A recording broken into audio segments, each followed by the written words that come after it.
Hello, everybody, and good to see you all again. Thank you for joining us. I am here today with Salae Thobakgale. Salae, we met 3 or 4 years ago, I think we were saying earlier, and Yeah, Salae's based in Johannesburg, and it's good to see you. How are you?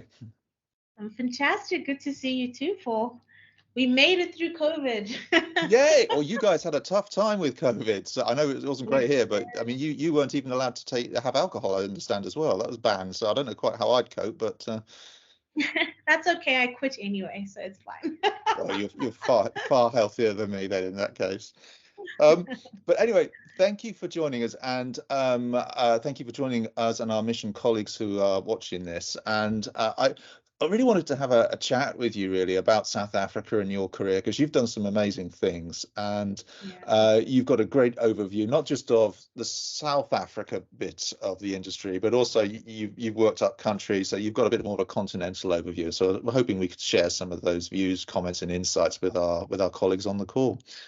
But first, I guess I asked a lot of people this, but I'm very keen to know how you got started in the industry, because a lot of people just sort of drift into it. But was that a conscious decision for you to go into the creative industry in South Africa? Not at all, actually. I didn't even know that strategy was a career I could go into. I wanted to be a journalist. And I didn't make it into the honors degree for journalism. The lecturer told me that I was more of a creative and I should pursue a more creative career. And it was January, and I really didn't want to take a gap year. And I'm like, oh no, what am I going to study? And a friend of mine was studying advertising or brand leadership. I'm like, okay, well, that sounds interesting. It's creative and I can use my brain, and it sounds like everything that I have. And then I applied for the course, and 3 months later, I fell in love with the world of advertising and marketing and creativity and strategy. I found my voice and I was actually quite good at it. And I decided that this is what I wanted to do for 14 years now. That's how long ago it was. So really, that's how I got into the industry. Paul, I mean, I think my journey is quite, it's the story of most young South Africans, in that, the people don't know that this industry exists. I think that the the the job to be done is getting more skilled young creative people to know about our industry and to actually be interested in it. So you experience a skills shortage, where a lack of information means that it's a barrier to entry to really getting more young people doing what we do on a daily basis. And I mean, I know in the UK, I mean, we're very fortunate, and we have a lot of further education, higher education courses in advertising, but also in film and creative services in general. I mean, is that lacking, in your opinion, in South Africa? I remember talking to the wonderful Graham Warsop many years ago, and he set something up because he was struggling to find people to bring into his agency, the Jupiter Drawing Room. But what's your view on that? Is Yeah, without sounding too political, the biggest barrier is cost. The film schools and the advertising schools are very expensive and mostly private. So A, to get awareness about these schools is limited to a select few, and B, to actually access these schools is limited to a select few based on, affordability. So we're seeing the similar kind of archetype, to be politically correct, coming into the industry. I guess a lot of people that would love the opportunity don't get that because it's so expensive, and a massive barrier to entry. So there's lots of work being done around, transformation and attracting talent and getting bursaries and scholarships, and then identifying young people and getting the word out there that there is an industry, a beautiful creative industry that exists, that requires your skill sets. But there's still a lot of work to be done in order to get that to be successful. I think for the most part, we're still a very small industry doing a lot of work with a very small talent pool. Yeah, and of course you do need that diversity of background and of people's history, because ultimately it benefits the work that you're doing and of course the clients. I mean, you need to have that level of understanding. I guess my other question would be, I mean, there are many roles that one could go into, and obviously one looks at the creative industries and thinks, oh, I want to be the next greatest creative director, and then you realize you've got no creative talent, so you become a suit. This is my personal experience. So that's true. So you went into strategy. Why strategy? Best of both worlds. I am a creative thinker. I call myself a creative mind with a heart for change. I'm a great balance between your left and right brain, if I do say so myself. I had done sort of working in the film industry as a junior producer before I got into advertising. I was in front of the camera and then started working behind the camera, storyteller, writing stories, and that was very good. And I'd explored that for a number of years. And so when the opportunity came to look at what else I could do, I thought, the thinking behind, I'm very curious about human behavior and psychology, and I'd done that as my undergrad. So the thinking behind people and how to bring all that research and nuance and insights and bringing that into the world of creativity was very fascinating for me when I actually discovered what strategy was. And I'm like, actually, let me explore this. I've already done the one half. I can do the other half, and now I have the perfect balance of both. So I am a creative strategist in that I get to delve into the world of creativity with working with creatives and actually helping to craft the concepts, but also bringing the strategy that allows creativity to work within the right parameters and actually meet the objectives. So it is the best of both worlds for me, that I'm able to do now in my life. Wow, okay, interesting. And I guess in South Africa as well, because you've got such a diverse population and language and culture. I mean, I was always struck by the energy of South Africa and as a melting pot.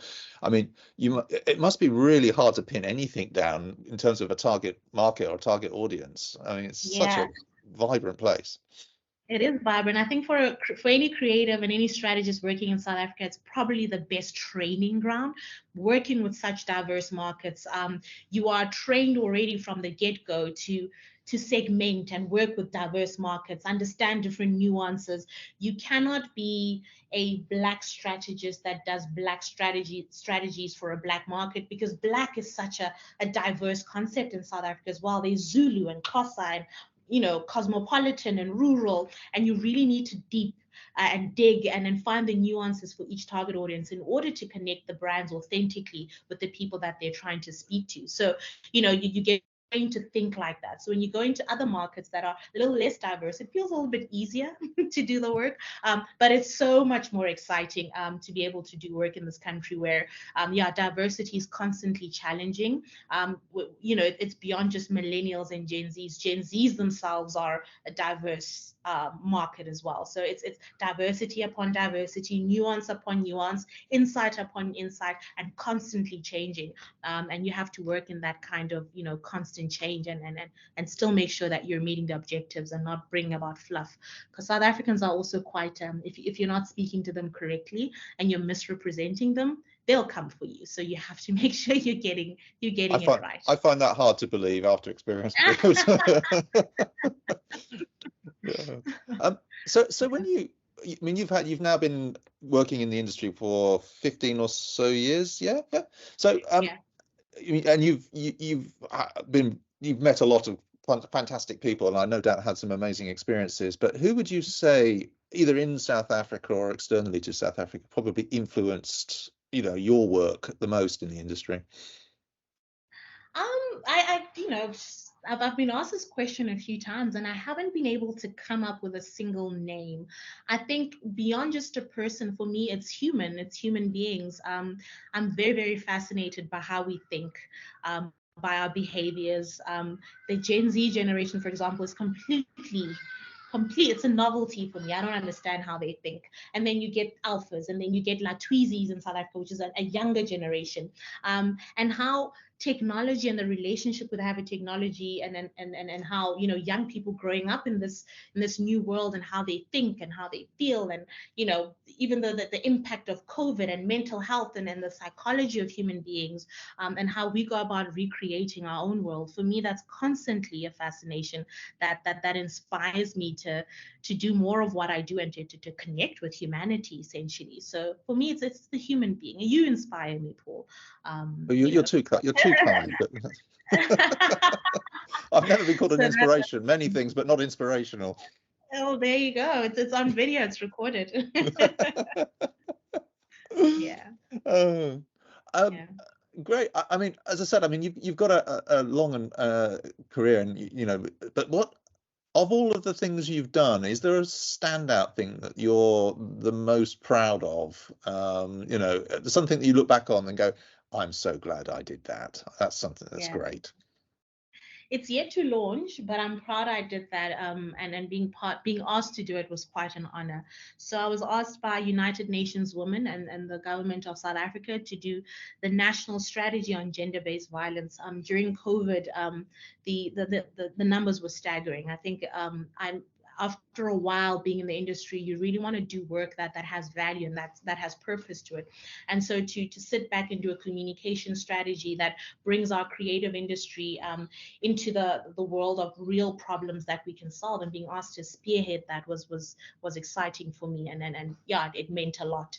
So I did the national communication strategy on gender-based violence. Basically, the objective was, how do we get the creative industry to bring their thinking and their, and what we do on a daily basis to help solve gender-based violence in South Africa and Southern Africa as a region. So I did the strategy to the plan to sort of bring those worlds together, and then working with different organizations and NGOs and UN and the government to really uncover what the core problems were, what the core insights are, and then how creativity can plug in to become a solution. Has been it was an honor. So still yet to launch, as I said.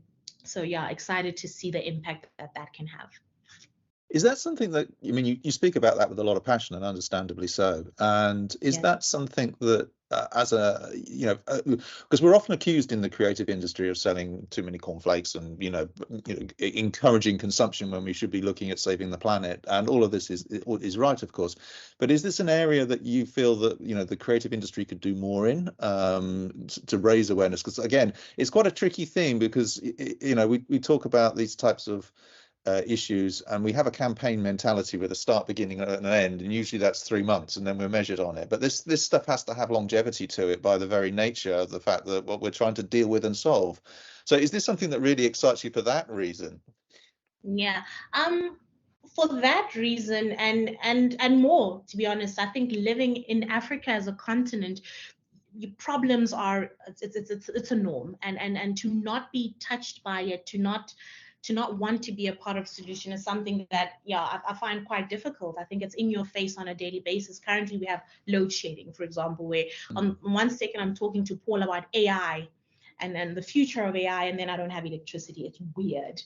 So you're constantly being faced with so many challenges, and I have this thinking, this idea of Africanvas, where Africa is a canvas for anyone that wants to come up with solutions.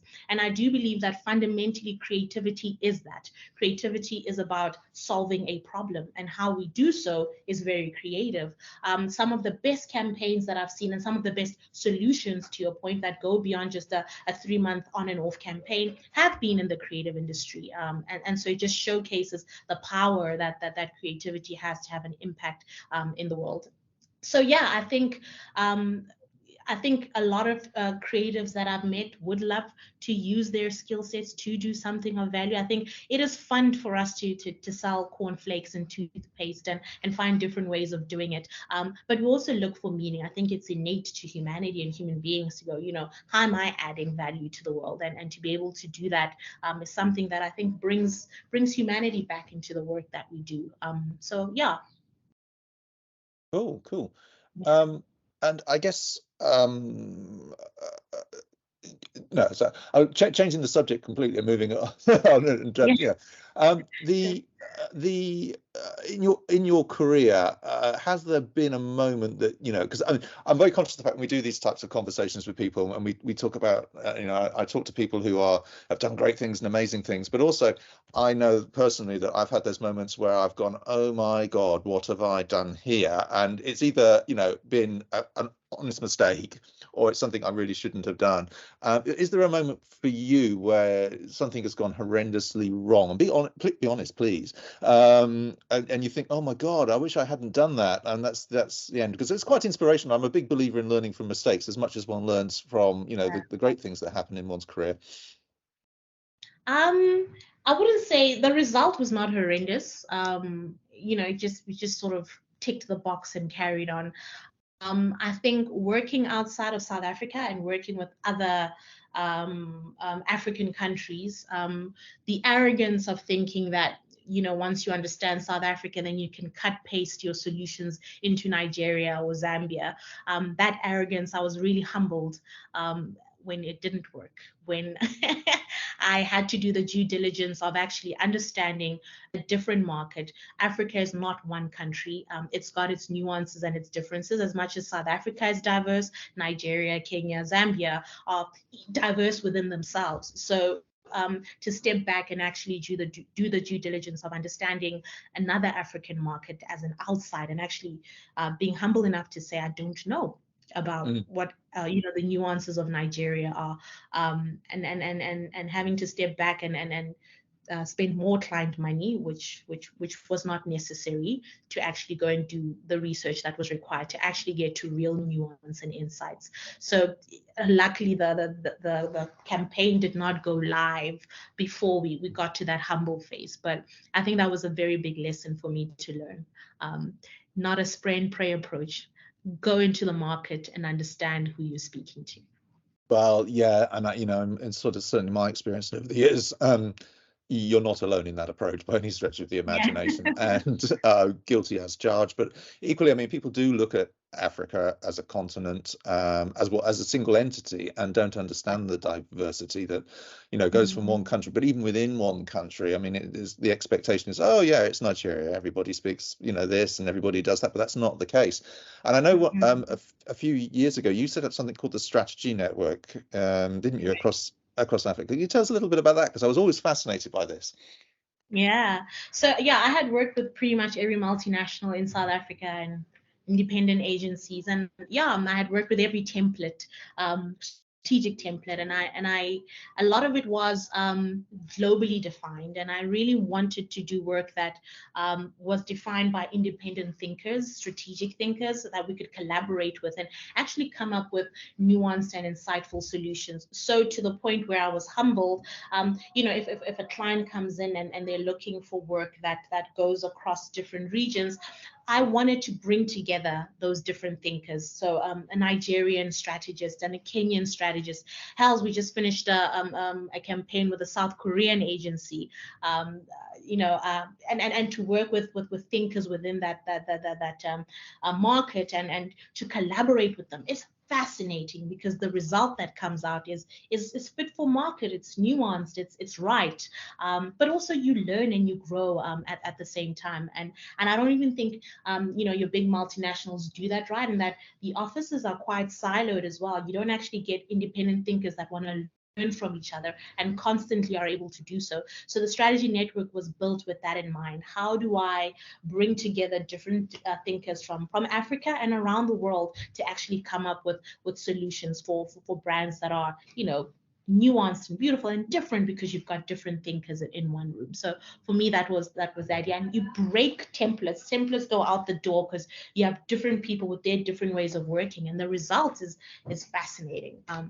What we did, for example, with the South Korean market is we did a whole fashion platform where you have South African designers partnering with South Korean models and fashionistas, and you bring those clothes, and each outfit has a different African print that has a story that it tells about, different parts of South Africa and South African cultures. And you're getting South Koreans to learn about South Africa and parts of Africa through what they love most, which is beauty and fashion. So that was a beautiful outcome that showcases the power of really working as a network and getting the right thinkers in the markets to come together. Amazing. No, I hear all of that. And if any of my colleagues watching this want to tap into this as a resource, best to contact you directly. Is that the way to go about it? Correct. I'm happy to do so. They can go onto the website, thestrategynetwork.co.za, and if they want to join the network, if they want to connect, they collaborate, all the options are there for them to do so.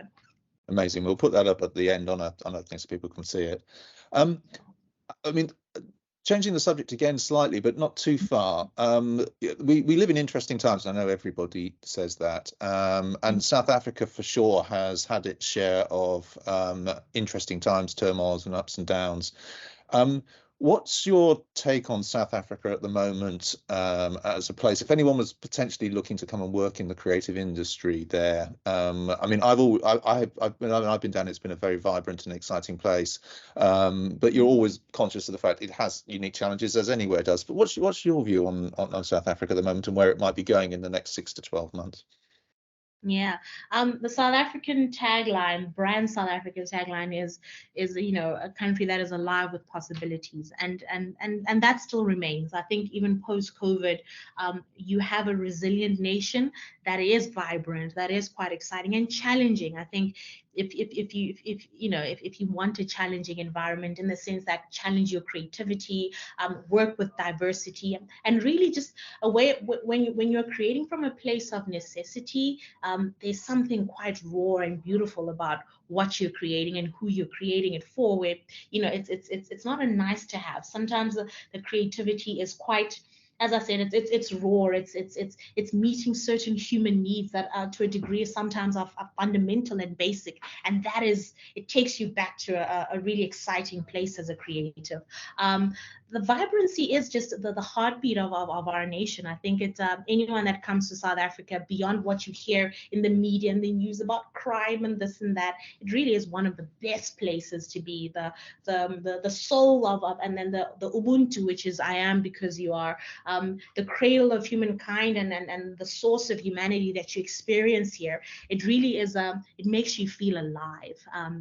There is a purpose to creativity that is amazing. Now I've lived and worked in different countries, so I know what that feels like comparatively as well. And then with people that have come into my country and say, wow, I feel connected, so much more connected to what I do as a creative, and I feel like my creativity has more meaning and more value in South Africa.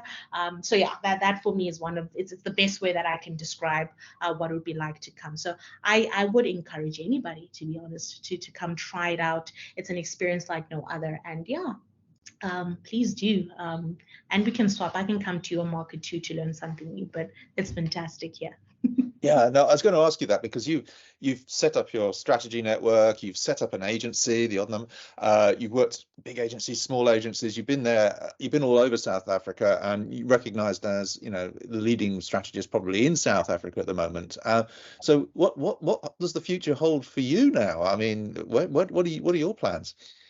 Yeah, as for someone that is so curious about human beings and understanding the world and people, I would love to do more in the world. I think I'm exploding out of South Africa, to be honest. I'm exploding out of the region. I want to connect with more international thinkers. I want to connect with more global thinking and see the differences that I can learn and grow as a thinker as well. So for me, it's about global expansion, global experience, more global networks.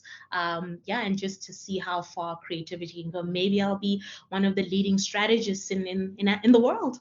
And that's something I'll definitely go for. So that's the next step for world domination. World domination. Well, I'm glad you're setting your sights at a reasonable level there. So that's good. I'm just conscious that I'd finish up on. We're nearly out of time, but I just wanted to ask, because I ask a lot of people this. I mean, it's a hot topic at the moment, and I think probably everyone talks about AI. But what's your view on AI, given your role within the agency world? Do you think it, do you see yourself being replaced by an AI bot? Will this conversation be something that we wouldn't be able to do in about 3 or 4 years' time? If I am being replaced by AI, fantastic. I think it's done a great job. The answer, though, is no. I've used AI a little bit just to test it out and see if you can do a whole strategy. Currently, I think it's a really great assistant to allow us as strategists and creatives to fast track, get the research done quicker, get the data analyzed quicker, etc. But I do believe that, and I think with all technology and evolution, there is there are certain qualities that are human that cannot be replaced. AI will replace textbook strategists, as in strategists that are able to apply what's theoretical and create a solid, sound strategy. The magic and the human nuance that you get from a certain type of strategist, I think that's far more difficult to replicate. I pride myself in being that kind of strategist. There is textbook and then there's magic. And I think the magic that we continue to see and we've seen within history that has been created by human beings, and how we think and feel. The fact that we have a soul and the fact that we have spirit is something that cannot be replicated. And as long as you still have people that do that and apply that to their skill sets, AI is not a threat. I think, I agree with you. I was talking to a colleague from the States the other day, Andrew Graff, who runs an agency in Boston, and he asked him the same question. And he said he sees it as a starting point, and it's a tool. And you always have to say to yourself, we can do better than that. We can do better than that. And that's actually what we should do as a creative industry. It's always about asking the question, why and how do we make that better?